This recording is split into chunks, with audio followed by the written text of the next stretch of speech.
국민연금이 오늘 공청회를 열고 경영 참여 목적의 주주권 행사 가이드라인을 공개합니다. 중점 관리 대상 기업에는 이사 해임까지 요구하는 내용이 포함될 것으로 알려졌습니다.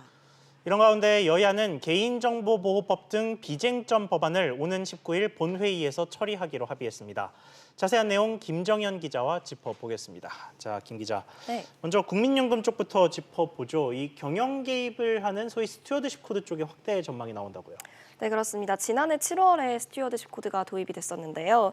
이 국민연금은 오늘 이에 대한 구체적인 행동 지침인 이 주주권 행사 가이드라인을 공개하고 각계의 의견을 수렴할 방침입니다. 이번에 가이드라인을 공개하는 것은 이 스튜어드십 코드 이후 계속되는 논란을 피하기 위해서인데요.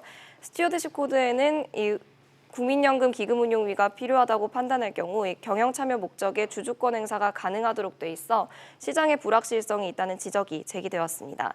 국민연금은 오늘 공청회 뒤에 실무평가위를 거쳐 이달 말 기금운용위에서 경영 참여 목적의 주주권 행사 가이드라인을 심의하고 의결할 예정입니다. 네, 이 가이드라인에는 구체적으로 어떤 내용이 담길까요? 네, 국민연금은 공개 중점 관리 기업 가운데 경영 개선 의지가 없다고 판단하는 경우 판단되는 기업을 경영 참여 목적의 주주권 행사 대상으로 선정하기로 했습니다.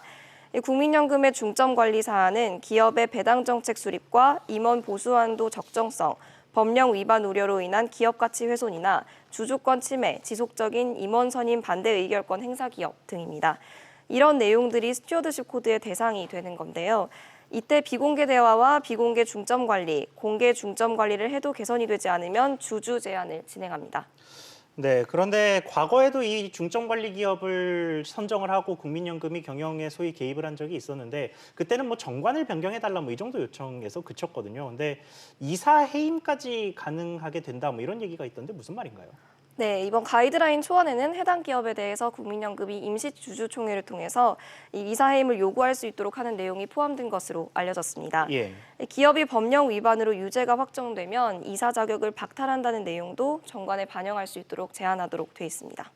네, 정보기관이 기업 경영에 깊숙이 개입하는 것이기 때문에 우려의 목소리도 있을 것 같은데요. 네, 그렇습니다. 아무래도 재계 등에서는 과도한 경영권 침해라는 목소리가 나올 것으로 예상되는데요. 앞서 지난 5일 자본시장연구원은 이번 가이드라인 연구 용역을 발표하면서 주주 제한 단계에서 이사해임을 삭제하도록 했습니다. 연금 사회주의 우려 때문인데요. 연구원은 기업의 배당 정책 수립과 임원의 보수 한도의 적정성만으로 판단하는 것은 이사해임 주주 제한을 제한하는 것은 목적과 수단의 경중이 맞지 않다고 지적했습니다. 대신 이사해임 대신에 이 지분 축소나 청산 등을 대안으로 제시했는데요. 하지만 국민연금이 청문회를 앞두고 이 이사해임 조항을 그대로 두기로 하면서 또 한 번 논란이 예상되고 있습니다. 네, 이번엔 국회 쪽 좀 다른 소식 하나 더 짚어보죠. 여야가 데이터 3법 처리에 합의를 했어요. 네, 그렇습니다. 여야는 오는 19일 본회의에서 이 데이터 3법이라 불리는 개인정보보호법과 정보통신망법, 신용정보법 개정안 등을 최대한 처리하기로 합의했습니다. 현재 개인정보보호법은 소관 부처별로 나뉘어 있어서 중복되는 규제들이 많은데요. 예.